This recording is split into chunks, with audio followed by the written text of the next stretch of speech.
In the 80s and early 90s, there was an unwavering war being waged between the two factions of console gaming manufacturing giants, Nintendo and Sega. These two companies lived in disharmonious harmony until Sony. Yes, bursting onto the scene in 1994, Sony's original PlayStation console, conceptualized by Ken Kutaragi, made waves in the gaming scene and put the Japanese-based company on the map. Now, with the PlayStation's use of discs to store and run games from, the cartridge-based games consoles became a thing of the past. The usually off-white body is iconic to many and was seen in tons of homes throughout the world. It sold brilliantly, broke records, and spawned well-loved titles that would later become healthy and thriving first-party franchises. Needless to say, for Sony, what a success it was. However, time was encroaching onto the future, and alongside that process, new demands arose from the consumer. "We want more!"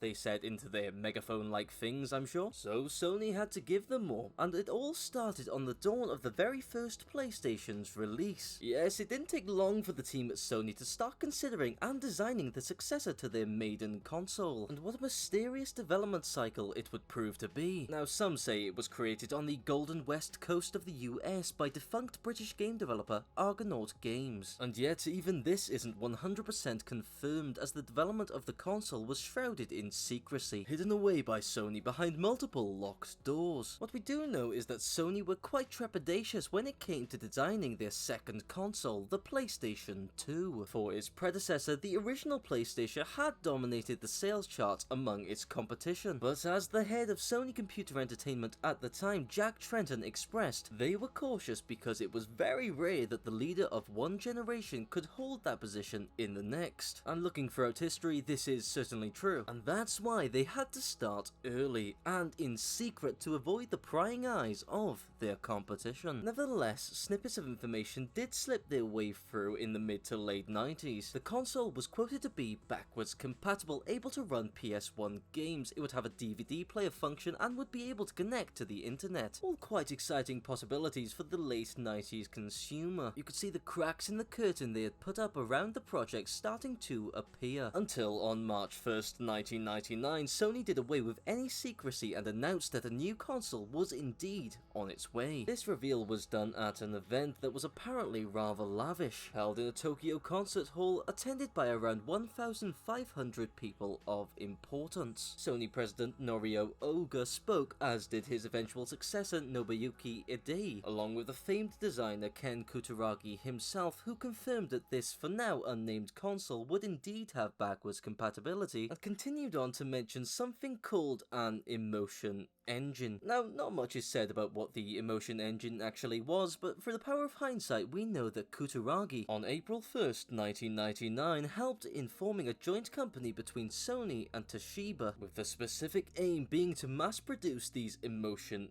engines, or in other words, the new PlayStation's powerful processor. Now, this processor was important, so important that Kutaragi convinced Sony to set aside $1 billion to produce these processing chips for the next 2 years. But why did Kutaragi call it the emotion engine? Well, he believed that this CPU would be capable of not just number crunching, but of delivering the kind of mathematical capability required to simulate emotions. They wanted the games to be easy to make, yes, but also for them to be more emotionally believable and poignant. And with the amount of power available to Kutaragi, this was no pie-in-the-sky talk. The CPU could handle complex graphics rather well, as it could handle 6.2 gigaflops at 300 MHz. Basically speaking, this made it 2 times faster than the leading PC processor of its time. Heady stuff, but there's a little bit more tech to go through, bear with me, okay? So we have the emotion engine, in other words, the CPU. Now we come to the GPU. This was also custom built and was named the graphics synthesizer. It was capable of rendering up to 75 million polygons per second, a whole lot of polygons. Now the system would also be backwards compatible,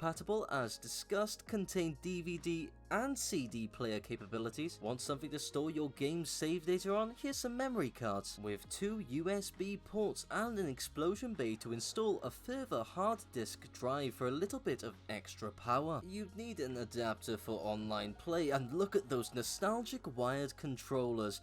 Okay, tech dosage over. So where we last left off, the PS2 was in production starting from April 1st, 1999. In May the same year, Sony revealed its second generation console at E3, doubling down on the elements discussed in the prior presentation in Japan. Then, on September 20th, 1999, boom! There it is at the Tokyo Game Show, the PS2 is unveiled. And wow, it even comes with games, playable demos for Gran Turismo and Tekken. Look at that shiny, sleek black design, the futuristic logos and shape. It was a beast. And the mainstream media started to take notice. News stories, front covers, ad spots on TV, it was all here and all marketed to the teenager. The cool, hip young men and women of this age. There were some rather odd advertisements out there. Let me tell you what bugs me about human endeavour. I've never been the human in question. The release dates came out. First up was their home nation of Japan. It would release in the early hours of March the 4th, 2000 for 39,800 yen. There had been some crazy launches for consoles before, but none quite like this. Some stores had already sold out on the PS2 prior to launch through pre-orders. Most others, though, opened their doors early on a first-come, first-served basis. The scenes in the city of Akihabara, Japan's notorious electric town, were mind-blowing. Thousands queued for a chance to obtain one of only hundreds of available units. The stores opened at midnight and were all out of stock of the new PS2 console by 10 AM in the morning. Sony had misjudged, or perhaps simply could not manufacture enough consoles in time. Sources say that if they had had 3 million PS2s to sell on that day, they would have sold out easily. Instead, they only had just under 1 million. Onlookers likened the event to a major rock festival. Plenty of individuals were left distraught in the streets after having not gotten their hands on one of these consoles. When the carnage and dust had settled down, 980,000 units had been sold by March the 5th, and Sony had completely run out of stock, only mustering up enough to sell 1.4 million units by the end of the springtime month. And more problems were on the horizon. The pace of production meant bugs present in the hardware were missed, leading to further delays on new models. Adding to this, the console didn't have many well-acclaimed titles coming along with it. The sparse list of games available, though, was not taken into account by many. The hype had driven up those sales already. This whole PS2 lark is a little bit wacky, and we haven't even hit the American launch yet, of which in May, president of the American branch of Sony, Kaz Hirai, states that there will be an initial 1 million PS2s for sale in America on its first day in the nation at a total cost of $299. The American version of the console would be altered slightly, a different GPU, more space in the shell for additional things. This decision would come back to haunt them a mere 4 months later in September 2000. That 1 million figure was slashed down to a mere 500,000 due to manufacturing difficulties for this new GPU. However, the American release date was fast approaching, and with Sony's competitor Sega releasing their Sega Dreamcast console in the States a full year earlier in 1999, the two Japanese-based gaming titans readied their arsenal of weaponry for a cataclysmic showdown. We were in a build-up to the release date, which would arrive in October, and here it is.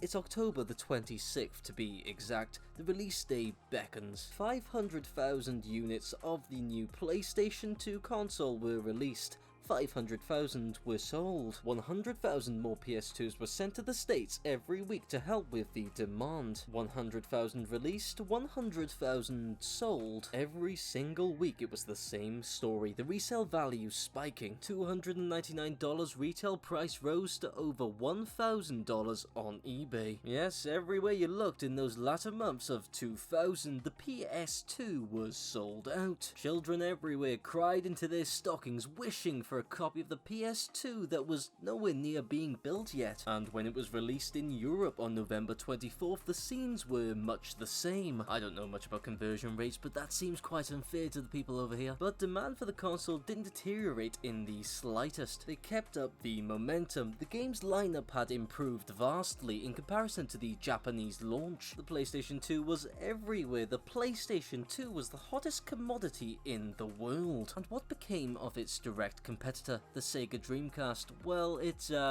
didn't go too well. Yes, the Dreamcast would be discontinued worldwide a mere 5 months after the launch of the PlayStation 2 in March of 2001. Sega would never release a console ever again. Coincidentally, at the same time, Sony had ramped up their production. The shortage of consoles would begin to alleviate in that same March month, by which time they had already sold over 10 million PlayStation 2 consoles. Now, with Sega very much out of the picture, Sony and the PlayStation 2 had around 6 months on the market alone, with no peers. And even when respected company Nintendo dropped their Nintendo GameCube in September in Japan, they didn't really manage to eat into the PS2 sales all too much. Neither did their rookie American counterpart, the Xbox, when it released in North America in November. Both the GameCube and the Xbox had successful launches, but the PS2 had a few things over them. One, it had been on the market alone, the sole console to buy in stores for half a year. And while their games lineup was lackluster at launch, they'd used that time to develop and create a more robust showing for their consumers. A major price drop in May 2002 to just $199, the online network adapter releasing in August, a few key exclusive deals with certain game publishers, and new versions of the console had cemented their dominance. By September 2002, the PS2 had surpassed the 40 million sales mark. For reference, the Nintendo GameCube and Microsoft's Xbox would never breach 25 million in their entire lifespan. But the PlayStation 2 wasn't simply done there. In fact, the number of sales kept rising and rising. Everyone knew someone with a PS2. They defined what gaming was for an entire generation. It was a true phenomenon, incredible to witness, and was brilliantly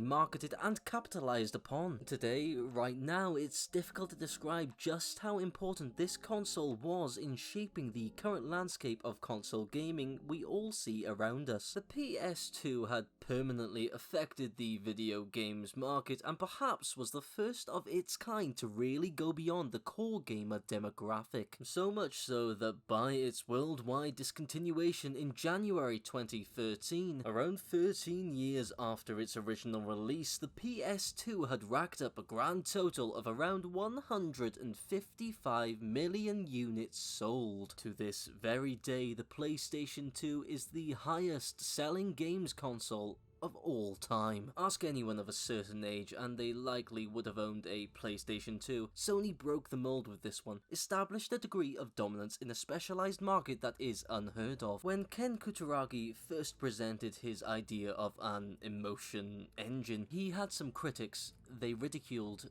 they laughed. They certainly aren't laughing now. PlayStation 2 and its impact on the gaming industry certainly will not be forgotten lightly. This sleek jet black box is immortalized in the many people that got to play some of their favorite games using it. It will be a long while before the PS2 is dethroned from their position of being history's peak games console. With all the history we've trawled through, there's only one thing that remains to be said. Long live the king. Long live the PlayStation 2.